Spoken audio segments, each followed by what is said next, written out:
Hello, apologies for my enormous headphones. It's very noisy in this room, so I thought this was the best way to approach this recording. So my title is The Voice of the Young Offender, Court, Prison and Reformatory, circa 1835 to circa 1968. Actually, that should be 67.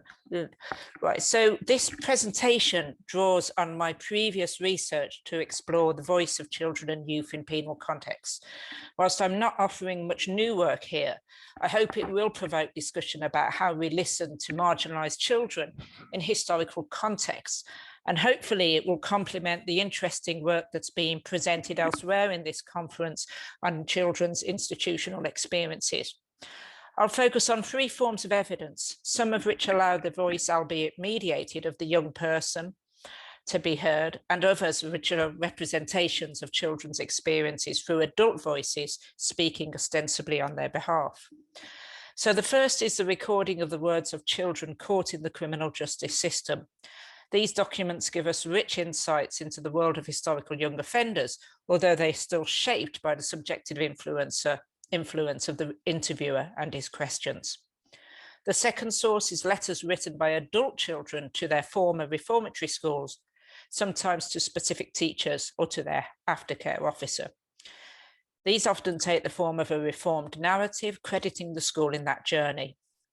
The third are those instances where the child is represented by an adult voice who nevertheless claims to speak on the child's behalf.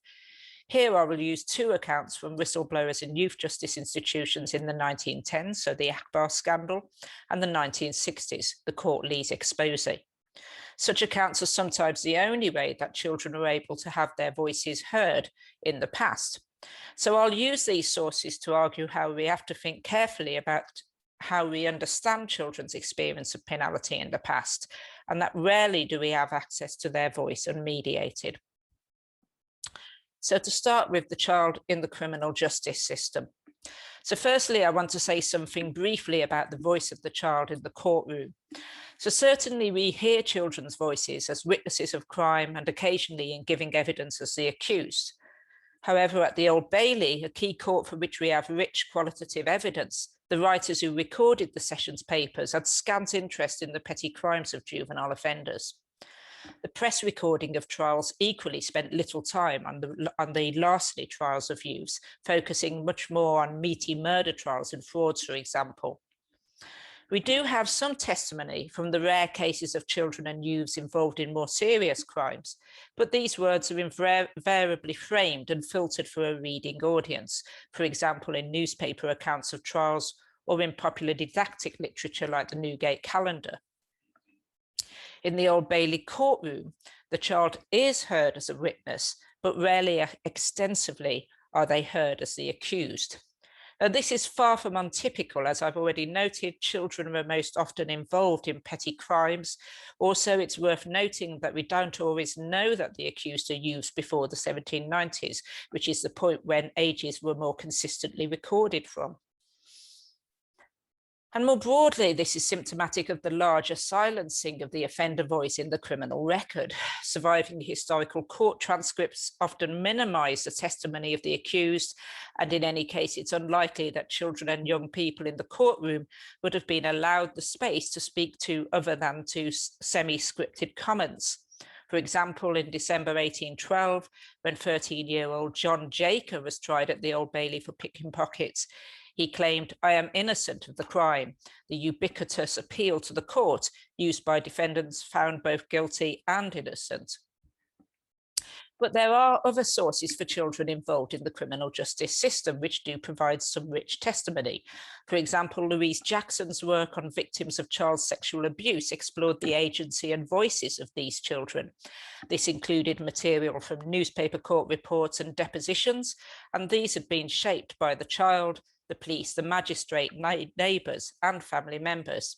As she notes, child testimony in such cases is, to quote, a collaborative effort, and that the narrative was constructed within the very specific and formulaic genre of the courtroom testimony. In contrast, the evidence we have from convicted children and youths is arguably less tainted by the objective of writing for a popular audience, although it'd be wrong to say that there was no audience in mind. So this brings me to my first source, which is interviews with children in prison.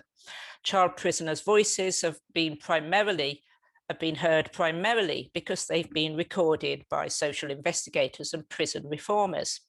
And these interviews can be a rich source, although they are rarely verbatim, as we'll see below. The example I will use here are the interviews which were taken on board the Euralus hulk, which was a prison hulk which had been fitted up for juvenile offenders in 1825. Undertaken by the investigator William Augustus Miles as part of Edwin Chadwick's Constabulary Commission of 1839, the interviews were likely recorded at some point between 1836 and 37. The interviewees are all boys, and several of them had been prosecuted in London and moved from Newgate Prison, where they were held on remand, directly to the hulks to await transportation to Australia. The answers recorded in the notebooks focus on a range of experiences, from family circumstances to criminal activities to concerns about the voyage and their futures. And the interviews are a mixture of first and third person. Often you can see where the interviewer has inserted their own phrasing to clarify slang or more informal speech. So the role of Miles and his investigators is, of course, crucial in how we read the source, as it is often their mediation of the boys' words that have ended up in the set of notebooks in which the interviews are recorded. The late historian David Phillips argued that Miles had a very clear agenda and cherry-picked the evidence to support his portrayal of the poor and incipient criminal class, but also to boost his profile in the eyes of Chadwick, his mentor. We don't see the questions, although we can take an educated guess from the answers, which are concerned with such issues as home life and parenting, education, sentencing, previous offences, and reasons, motivations for committing crime. For example, bad and neglectful, that's me doing rabbit ears, bad and neglectful parenting seems to have been a preoccupation of the interviewers, and several boys referred to parents' drunkenness. Of the 32 boys interviewed, 17 claimed that either one or both of their parents were drunkards. 12-year-old James Jones had father and mother living, both were reavers and both drunkards. 14-year-old James Edward had a father who had ran away, his mother is a clogmaker, she drinks very hard, took to it when she lost their husband. I think the materiality of the notebooks that the interviews are recorded in remains important. These are rough notebooks filled with crossing outs and amendments. As far as can be seen, this is the raw evidence taken from the boys and recorded in the notebook as the investigator listened and asked questions. Even so, I don't think it can necessarily be described as verbatim. Clearly, the interviewers at times sought to interpret the boys' word in a more palatable or formalized language. Moreover, the interviewer's questions shape the narrative the boys provided and are often directed to answer in a way that presumably speaks to Miles's agenda. However, we also glimpse a range of emotions in the notebooks, from bravado and showing off to fear and resignation, which feel like they are far from the scripted evidence of the interviewers. So, asking the boys about the nature of their offending elicited similar answers from many of the boys. Has sometimes had £3 or £4 a day, but generally 3 or 4 shillings. Has been some days without money when he's been lazy. All his money is spent in gambling. Has frequently seen young lads play for gold. They all gamble and drink very much. I get about £4.60 an ounce for silver. It's a usual price. The richest purse I ever stole contained £15. Used to spend this money in gin, used to lush hard and pay £1.60 for his breakfast. Clearly, this picture of rampant thieving sat very well in Miles's agenda of the criminalised nature of these young delinquents, and exaggeration and bragging may well have been part of the language these children used both with each other and with their interviewers. A particularly talkative boy was William Cook, who told the interview, "I was a flesh hunter when I first took to it. That is, I used to steal meat of any sort. 2 shillings and 6 is a very bad day's work, hardly worth going out for. 5 shillings a day is more decent. I sell the meat to apple cart women and to costermongers." Later in the interview, Cook tells his interviewer, "I would not trust a thief. They could never turn right.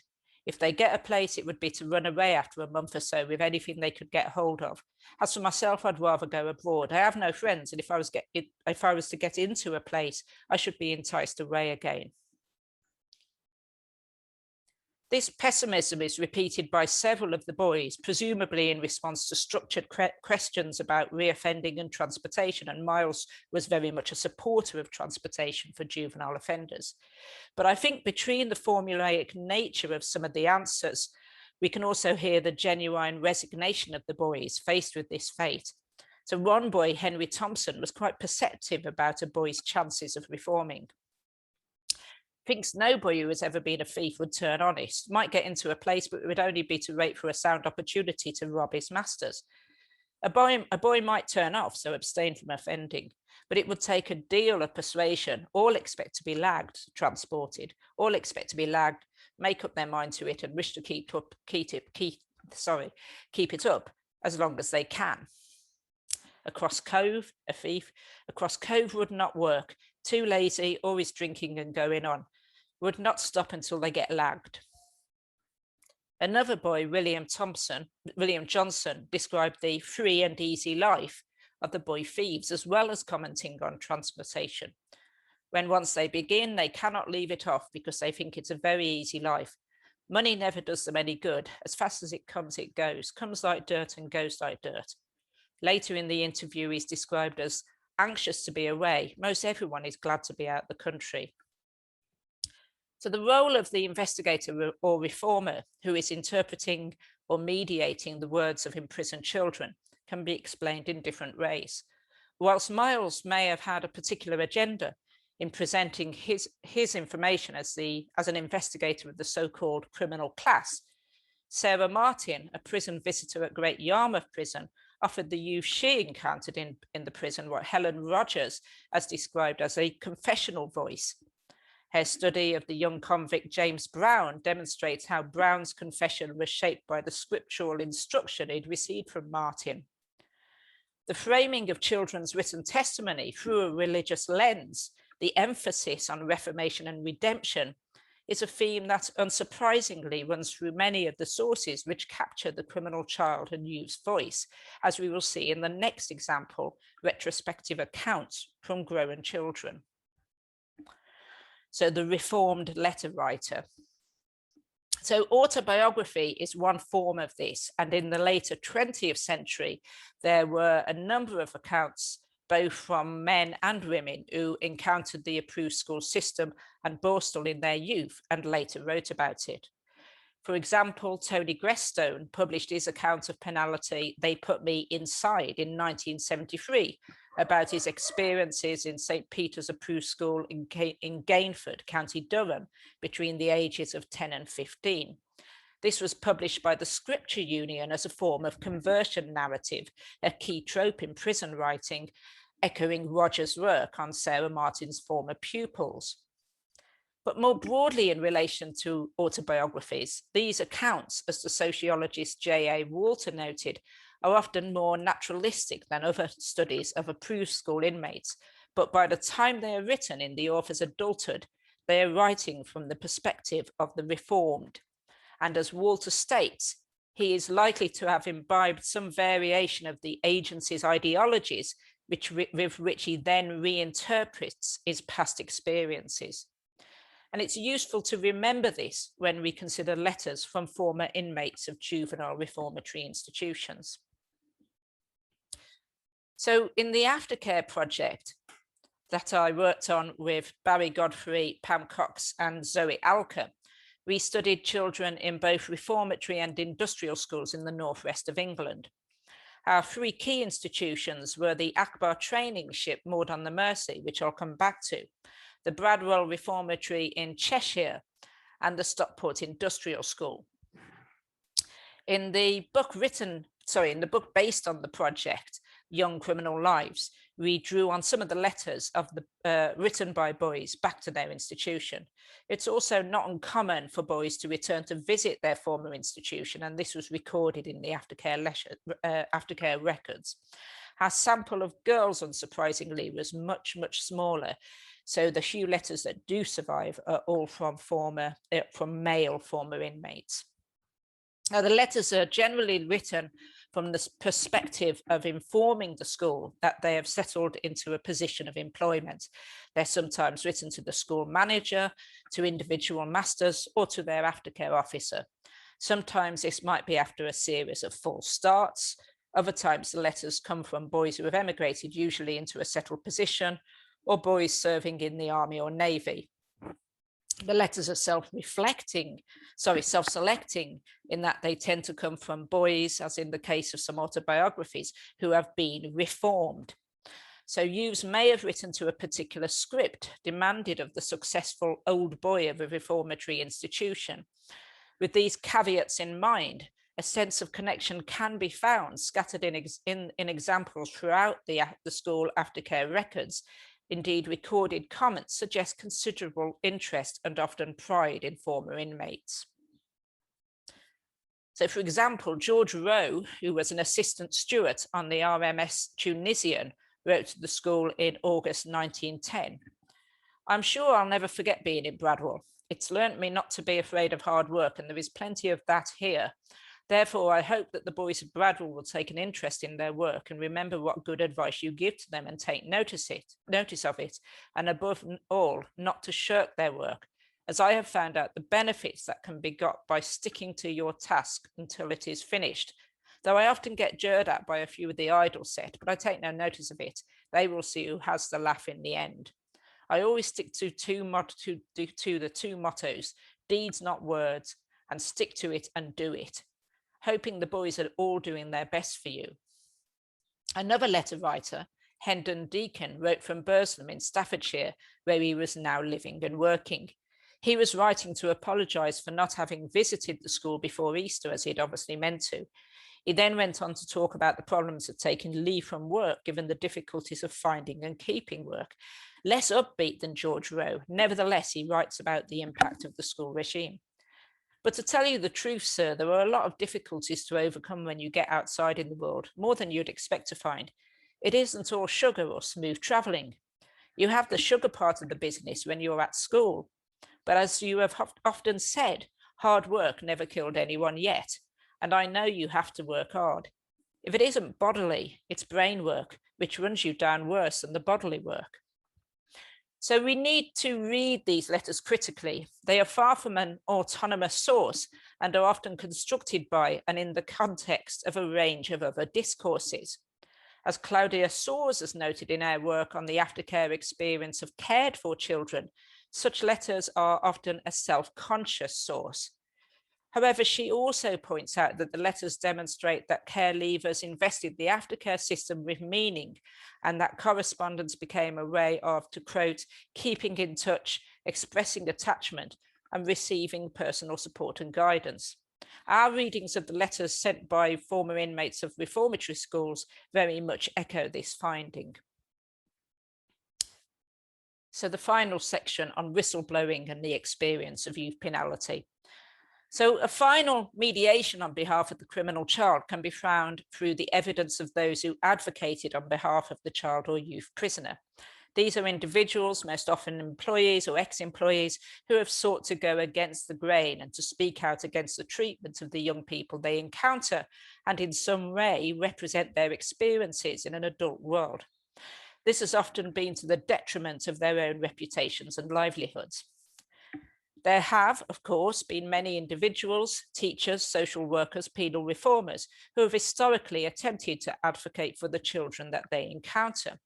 Melanie Tebbert has written about the diaries of one such individual, the Reverend Digby Bliss Kittermaster, chaplain at Rochester Borstal during the late 1930s, who articulated the voices of Borstal inmates and, as Tebbett argues, teased out the contradictions of, to quote, reforming aspirations and the reality of humiliation and intimidation that Borstal boys often experienced.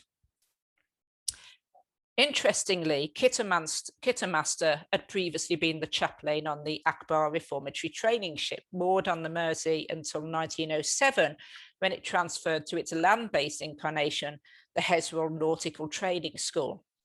In 1910, it became the subject of the Akbar scandal, when whistleblowers Mr. Ronald Adams and his wife, Mrs. Adams, a master and matron at the Heswell Nautical Training School, revealed the harsh regime and violence meted out to the boy inmates.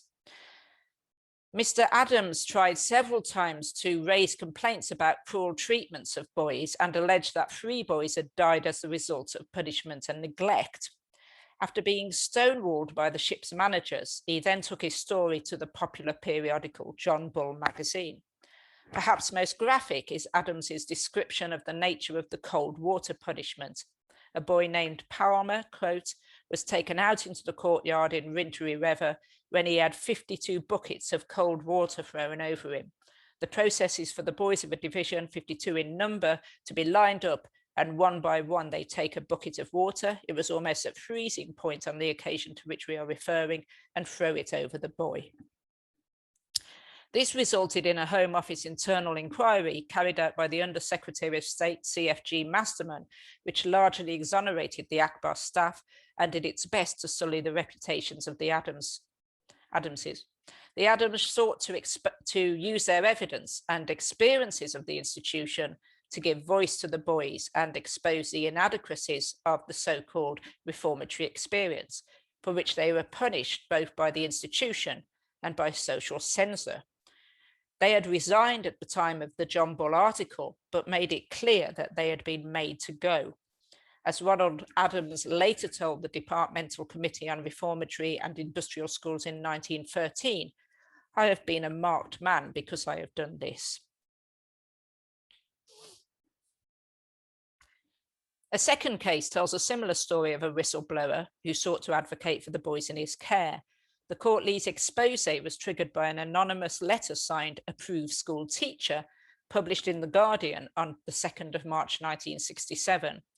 The strongly worded letter described the regime of discipline adopted at Courtleys. So, to quote, "The school discipline is entirely negative, reinforced by a savage use of the cane that would horrify anyone not inured to it. It's not pleasant to hear a boy screaming. This is not an exaggeration. It happens at this school every week, sometimes day by day.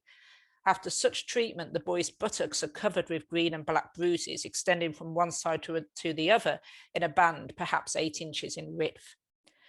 The letter, it transpired, was sent by a teacher at the school named Ivor Cook, who had been employed at the school for 5 years. And unfortunately, I'm blocking Ivor Cook's head there on the slide. So it was later suggested that the accusations were malicious, motivated by an unsuccessful application for the headmastership of the school. At the time, Cook followed up his letters to The Guardian by sending secretly photographed pictures of boys' cane bottoms to the press. The Daily Mail went public with the story with a front page article, "What is going on in Britain's approved schools in May 1967, but it didn't publish the pictures, nor did it name the school. The Mail later reported that the Home Office had ordered an inquiry into the, quote, "allegations of excessive canings at an approved school." The inquiry, led by Brian Gibbons QC, was announced on the 16th of May. By this point, Cook had been identified as the whistleblower. 18 boys gave evidence to the inquiry, and no member of the school staff was allowed to be present at the interviews. But the report was mixed. Gibbons did find that excessive force had been used in the cases of some of the boys, that punishments had not been recorded, and that an unauthorized cane had been used. So the approved school cane, was 36 inches long and between 8 and 10 millimeters in diameter. The offending canes were 1/2 inch in diameter and described by the headmaster as decent sticks. On the other hand, Gibbons dismissed some of the more serious allegations as exaggeration and characterised Cook as, to quote, very emotional and intense, apt to exaggerate greatly. The school was closed as a result of the Gibbons inquiry, leading to the loss of 40 jobs, including Cook's. Like the Adams, Cook's reputation was severely damaged by the whistleblowing and by the inquiry that followed, leading to the loss of his career. Whilst these cases take us away from the child's voice, they do provide a conduit to hearing fragments of the boys' experiences within penal institutions. The boys' voices and experiences were listened to and registered by the Adams and Cook, who sought to advocate on their behalf. This would have a dramatic effect on their livelihoods and reputations, but would lead to eventual inquiries to address the mistreatment of boys.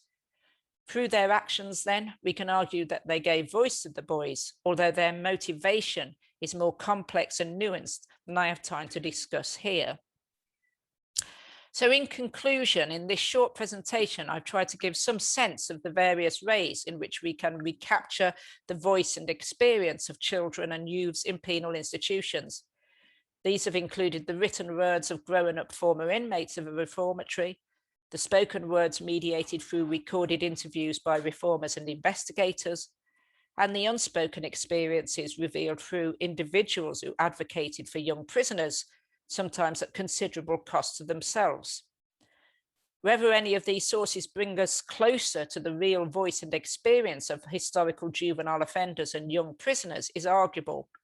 The letters, the words, the experiences survive through a process of collaboration. The interviewer, the recipient of the letter writer, the whistleblower, both consciously and unconsciously mediate the voice and experience. Nevertheless, such testimony remains an important way for us to glimpse, if in a fragmentary way, into the lives of children and youths who lived othered and marginal lives in historical institutions. Thank you very much.